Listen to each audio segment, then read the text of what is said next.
You're listening to Thursday Night Tailgate with Chris Mascaro and Bob Lazari, where NFL legends live on. Back to you, boys. It's him. He's alive. All right, now making his inaugural appearance with us here on Thursday Night Tailgate is former Panthers defensive back Rod Smith. Let me give you a little bit of background on Rod. He is from St. Paul, Minnesota, played his college ball at Notre Dame from 1988 to 1991. He is one of only 4 true freshmen to letter on the 88 national championship team. He was a running back in high school, started out as a wide receiver at Notre Dame, then made the switch over to defensive back. He also returned punts and kicks. He was an early second-round pick in 1992 by the New England Patriots, and he was the 35th pick overall. Played there through 1994, and he became the second selection in the 1995 expansion draft by the Carolina Panthers. He played with the Panthers there through 98.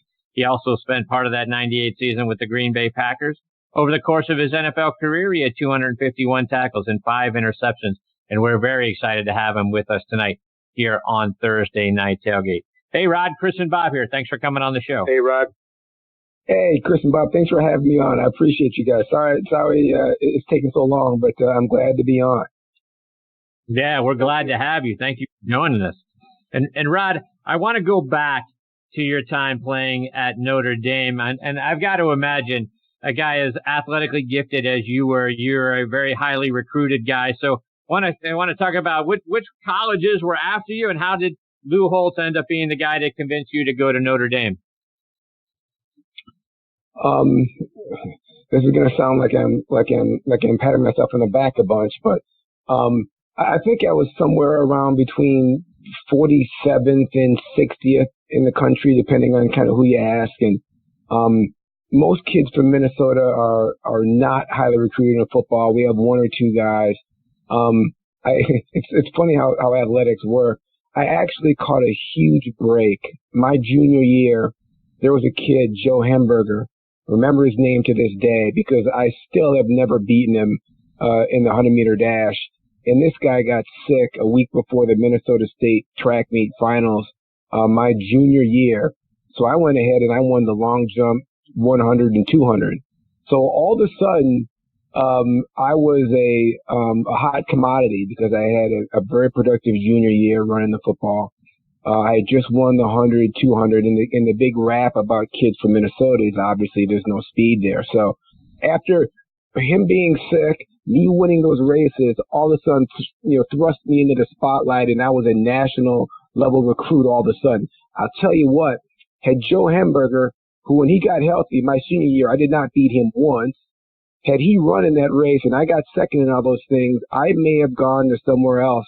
You know what I mean? It certainly would not have been the University of Notre Dame. Like, luck is a big part of it, and most athletes, including myself, have a tough time, looking at the breaks. You know what I mean? It's easy to see the things that went wrong in your career, but the breaks that you got, and that was a huge break that I got. And that allowed me to, and then be an All-American and State Player of the Year, and then I could have gone. It sounds crazy, but I could have gone anywhere. I got my acceptance letter from Harvard and from Stanford hanging up in my room at my dad's house to this day. It ended up being Notre Dame because it's a long answer to a short question, so forgive me. But that's okay. Notre Dame became the lead on that. Notre Dame and Stanford really kind of came down to. And I took a look at Harvard too, and actually the Air Force of all places. But I wanted it. Here's the thing: when we studied football players, there's a huge article actually in Sports Illustrated my junior year in high school, which detailed the plight of NFL players, and that like 60% of them declared bankruptcy sometime in their life. There's that whole story. So my dad got master's degree, so we're reading this thing, and he's a very successful guy, and we're looking. They think, listen. There's only a 3% chance that as Minnesota State Player of the Year that you get to training camp. So let's not look at where we go to college in terms of being a pro because that's a pipe dream. Let's focus on getting the best education and the best opportunity to have a successful life. And this football is just a vehicle for that. So looking at it from that lens, back then the SEC was graduating about 50% of its African American football players. You know what I mean? The ACC was maybe about 60%. So so scratch all those schools. So Now we're looking at schools that actually graduate their kids and have a high academic pedigree. So you're looking at Stanford, you're looking at Notre Dame, you're looking at Harvard. Well, Harvard's football team at the time was garbage. Stanford's football team was garbage. They had Jack Elway was in his last year coaching. He had already said before the year started that he was going to retire at the end of the year, and they had been awful for about 3 or 4 years in a row anyway. So Notre Dame was kind of the lead, and I'll tell you what, I went down to Notre Dame, and there was a what they call the Oklahoma drill. And so you've got 3 defensive linemen and 1 linebacker, and with 3 offensive linemen, 1 running back, and 3 defensive linemen and 1 linebacker. And the linebacker was Michael Stonebreaker.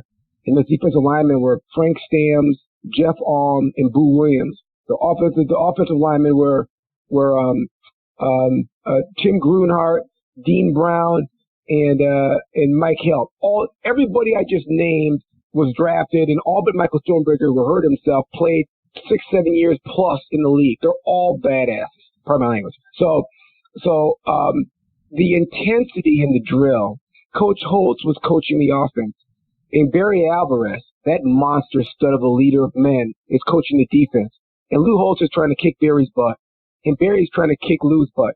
And they are screaming at each other, and the intensity of the drill. And Ricky Waters is on one side, and Michael Stonebreaker is the other linebacker. This drill was so intense. Chris Zorch is one of the linemen, too, filling in.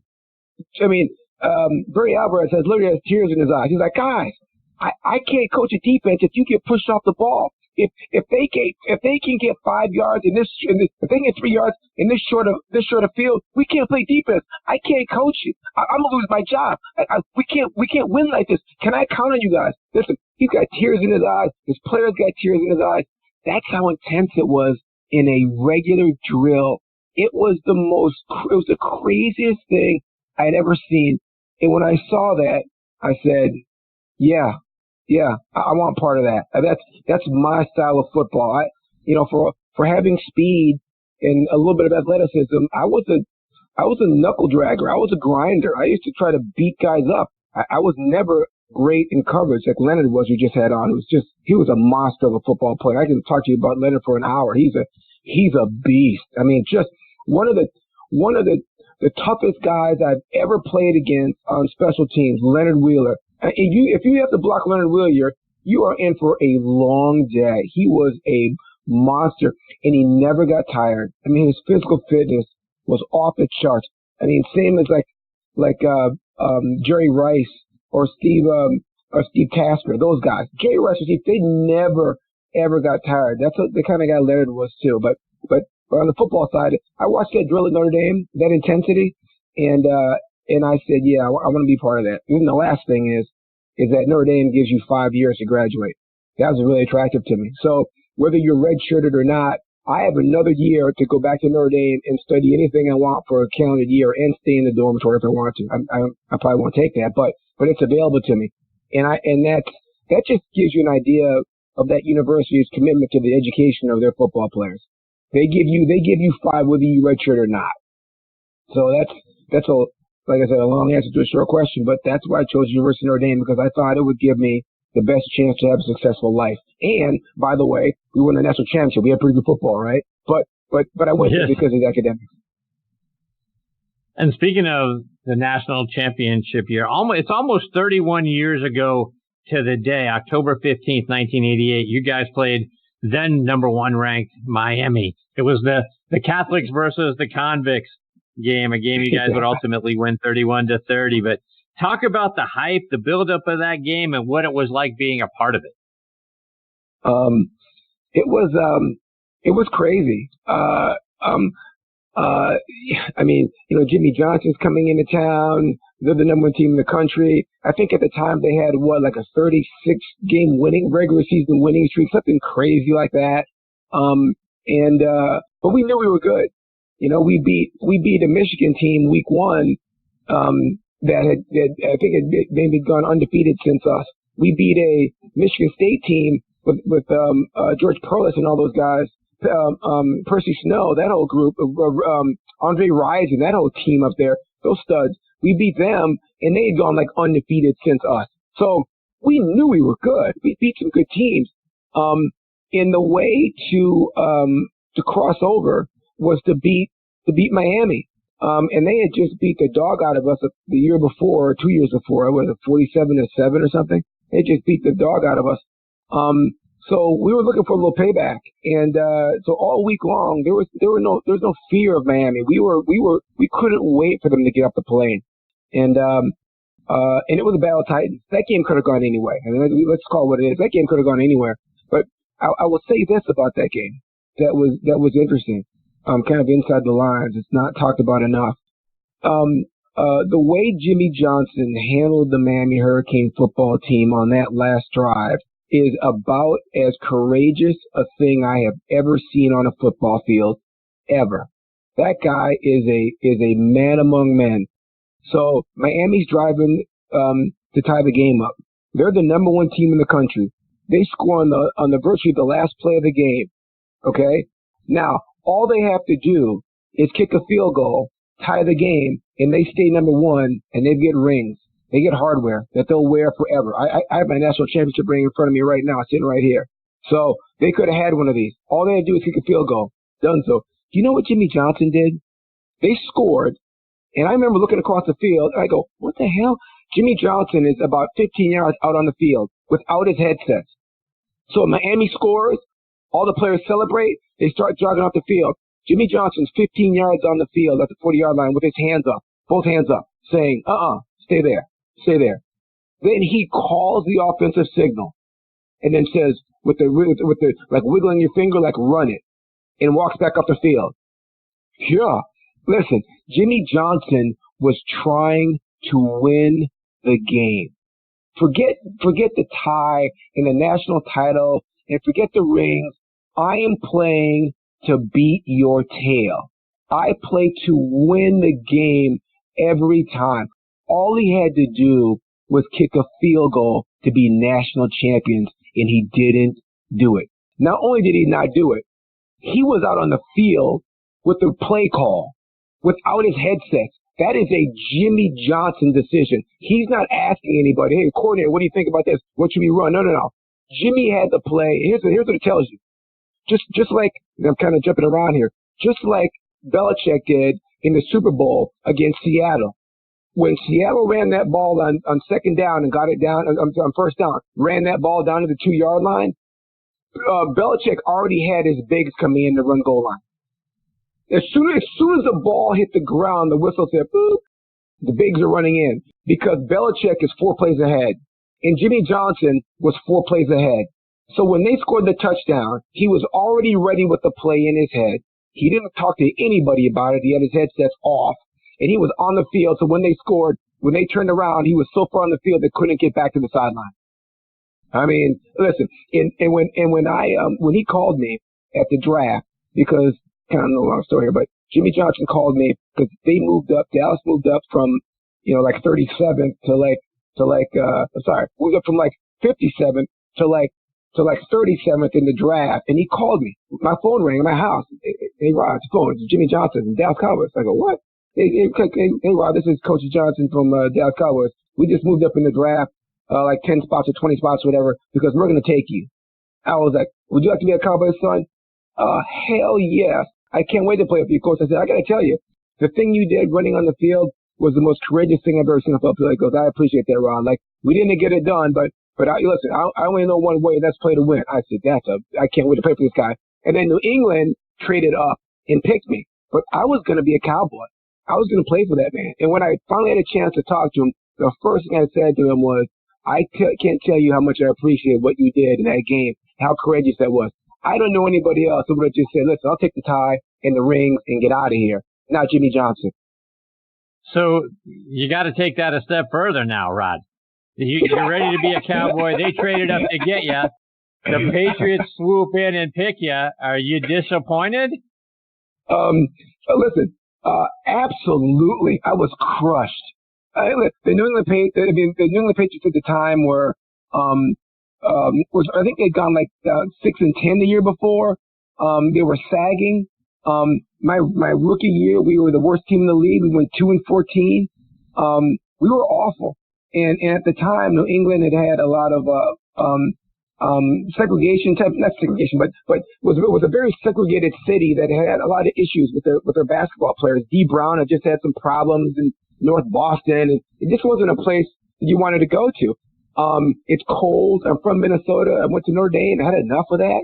Dallas sounds nice, so, and I knew Jimmy Johnson was going to build a monster and win Super Bowls. That's going to happen. So yeah, I was crushed. Now, I turned out to love Boston. I got connected with some of the Boston Red Sox. Tim Nearing and Mo Vaughn and those guys took me under the wing. It was great. I mean, I'm at the Red Sox game sitting in the first row behind the dugout, and I'm leaving. I mean, I'm a 23-year-old kid. I'm like, this game sucks. And I'd go to Boston Beer Works and have a beer, and I get a call from Mo Vaughn. He's like, I gave you seats in the first row for the Yankees, and they're empty. Where are you guys? We're like, we're at Boston Beer Works, where the girls are. Where are you? At the game? Where? You guys are down 9-0. We used to get out of there. You know what I mean? Game's over, player. So I mean, that's how silly it was. You know what I mean? He's like, where are you guys? We're like, we're at Boston Beer Works. Where are you? That game was over. Wow. So I mean. So Boston turned out to be, and I still love Boston. I mean, I love that town, and I mean, how can it not grow on you? I mean, the fans is great. Yeah. And then Parcells came in my second year, and then it was off to the races. I mean, I did everything I could to try to stay there. It literally just came down to a money deal where what they could afford at the time and what I could have gotten in the draft were better. And even Bill Parcells himself, here's how cool this guy is. What a good man he is. Even Bill said, "Wow, listen, I know you got a savings goal you want to make," and I did. I want to make the savings goal. He goes, "Listen, I can put you in the expansion draft. You'll be the one of the first players picked, and you'll get a good contract, and you can make your savings goal. If you stay here, I can only offer you X, and you can make almost double that in the market. So." I would be restricting you here.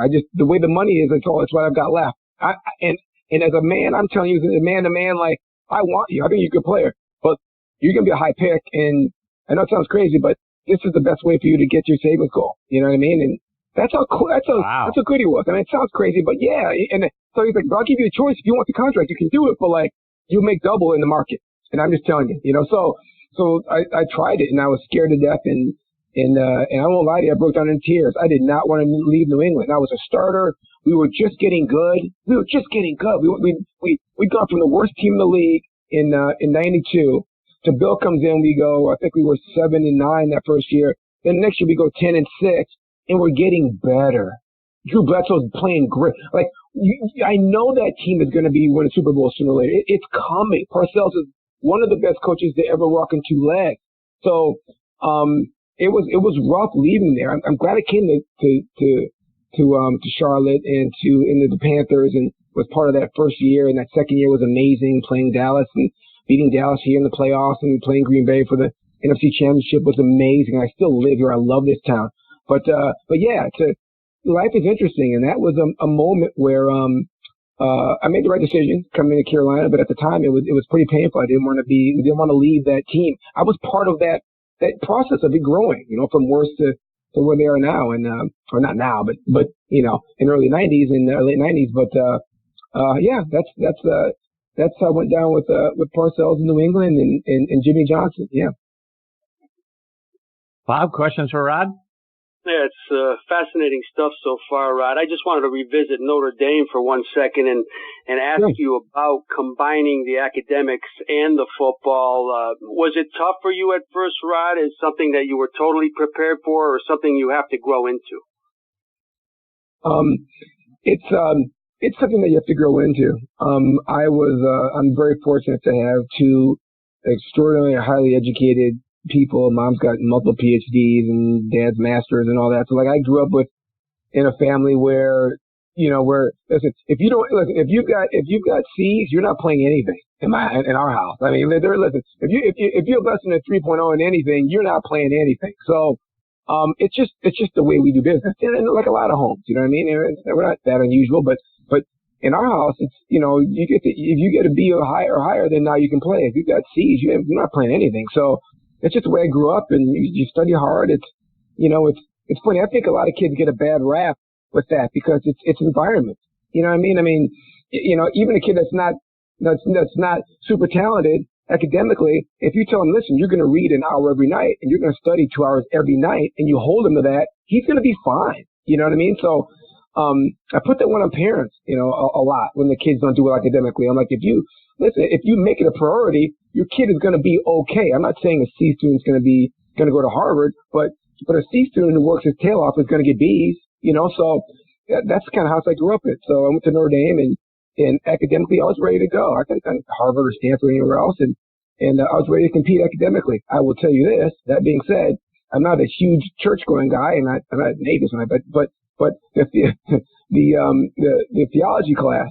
So at Notre Dame, this is theology at Notre Dame, right? So I go to the bookstore and I get a Bible. I buy a Bible, so I go to class. So I get in the class. I'm sitting in class, and everybody's got these Bibles that are like handed down from their great grandfather. They open it up and there's like dust comes off of it, and there's like a seal in blood and gold on it. You know what I mean? And this lady, the girl next to me was like, "Is that your Bible?" I go, "Yeah." It still had the sticker on it, 1999 on it or something, right? So then the professor goes, "Okay, everybody turn to Corinthians 30:46." I was looking for the table of contents, right? So I got my first C, so I got a C at midterm, and here's how they do it in Notre Dame. If you have less than a B in a class at midterm, you are assigned a tutor for 45 minutes for each class. I won't mention any names, but there were some guys that didn't get out of study hall. Study hall started at 7. There were some guys that didn't get out of study hall until 10 o'clock for 3 years. So, wow. And if you miss one, you don't go see the football coach. You go see the president of the university. That whole deal is run by the academic office. Yeah, not by the football office. That's run by the academic office. So their goal is that when the time, I don't care what crummy high school you went to, we don't care about that. What we care about is that you graduate this university as a Notre Dame man, like every Notre Dame man or Notre Dame woman before you, and will ever come after you. So whatever crummy high school you went to, we're going to get you in with a tutor one-on-one for every class, and we're going to get you up to speed. And there were guys, I won't mention any names, there are some guys that would not have graduated any other university in the world, in the universe, had they not been in this kind of protocol, this kind of attention to detail. And if you miss one, forget about playing in the game. You got to go see the president of the university, who will tell you, if you miss 2 or 3 more of these, you're out of here. Like, we're not doing this. This isn't like, well, we're going to start you, and you're not going to start for this game. No. We will kick you out of this university and send you home. Notre Dame men and women don't act like this, and that includes you. We've got standards here. And so I can tell you, there are guys that would not have graduated anywhere else in the world, and one of them now is an attorney. 2 of them are professors. One of them owns about 5,000 units in Chicago, high-rise buildings. They're all superstars, and they would have been on the street anywhere else. So I can't even put into words how grateful I am for Notre Dame's insistence on making young men into Notre Dame men and women. It was a brutally difficult experience, but you get through it, and then you get the B's, and your grades get higher, and you get better, and it makes for a better life. It's tough when you're going through it, but it's one of the reasons why the Notre Dame fans are so crazy. Notre Dame football players, ex-football players are all crazy. We all go back to games. We all meet in Chicago. I see all my guys. I connect with everybody because the school just has that kind of impression on everybody. It's a life-changing experience for the better, no question.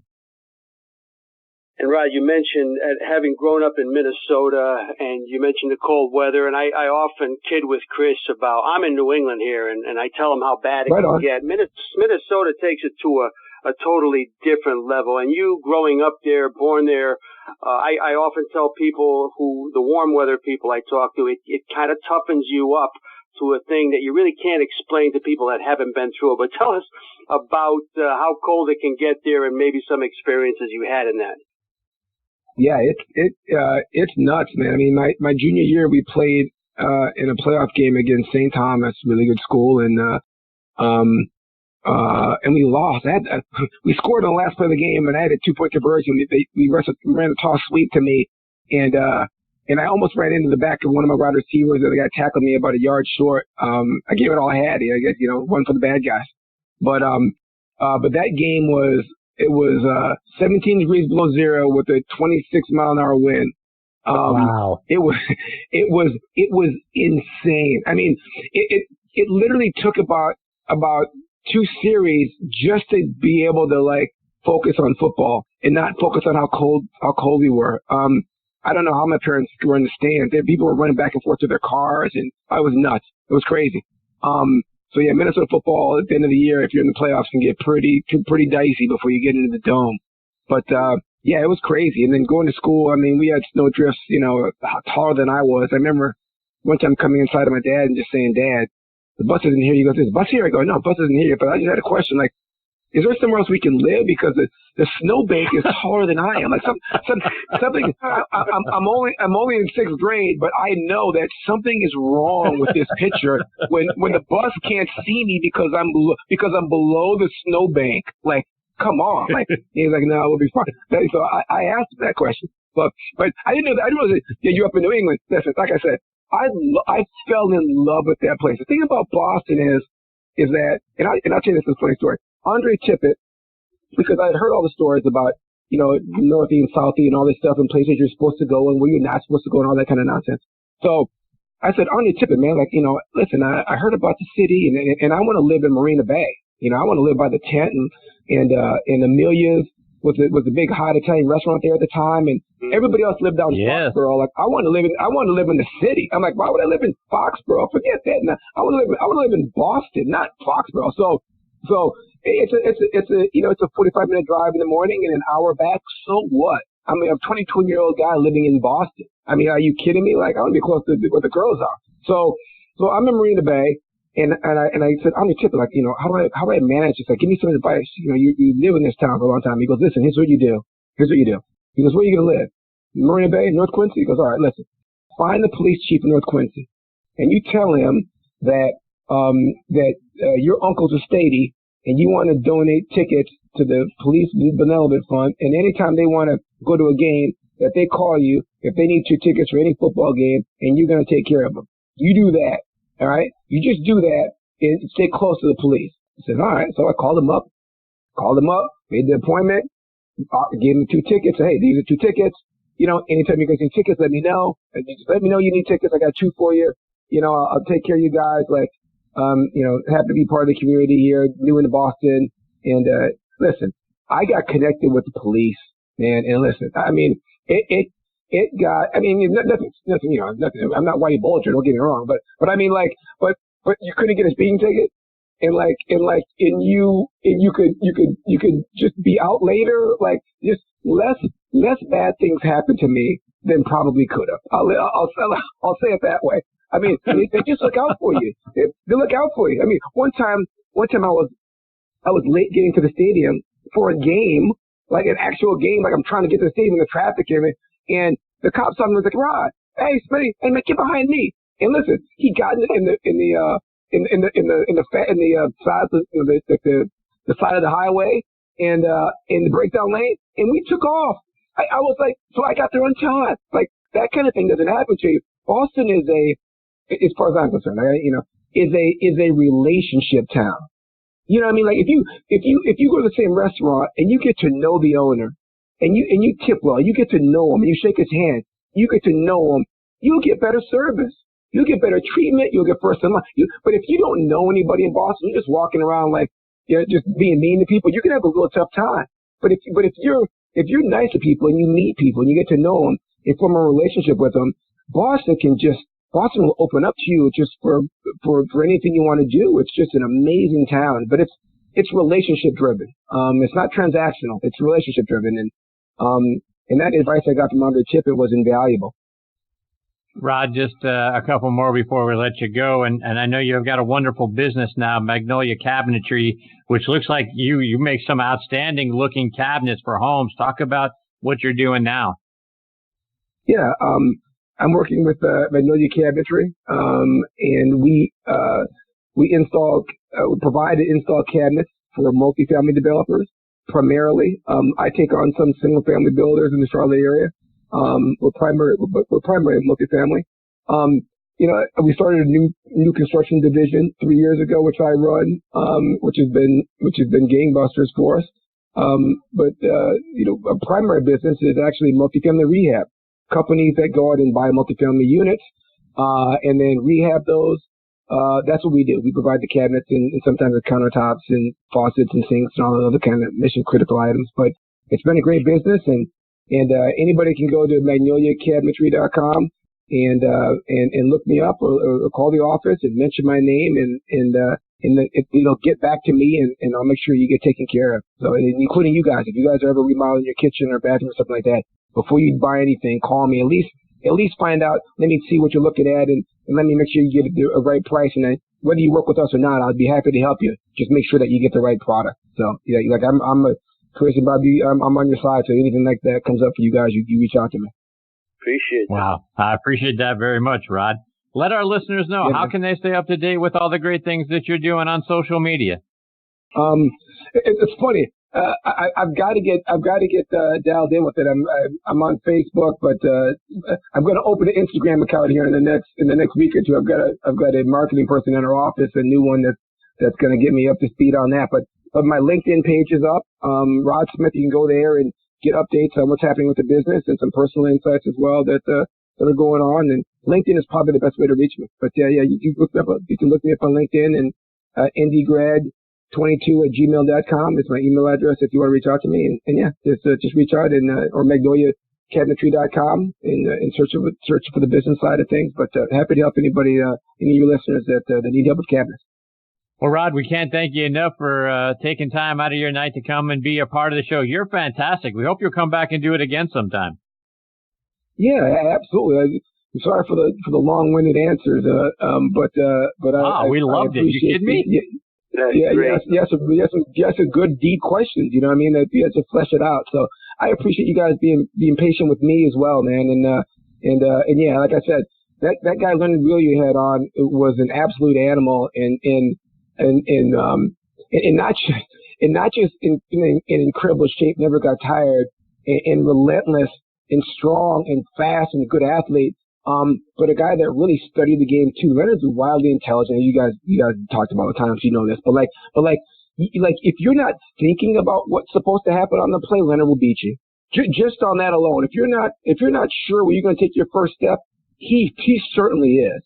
So I have so much respect for him, and he's a dear friend, and I love playing against him. I mean, playing against Leonard Wheeler for 3 hours will make you a better man. I'm telling you, like he will challenge you mentally and physically and emotionally, because he's gonna find out where your breaking point is with his conditioning, and it was always a real challenge to play against him, and a thrill too. It just really one of the highlights of my career was facing against guys like him and Steve Tasker for the Bills. Like playing against those guys changes your character for the better, no question.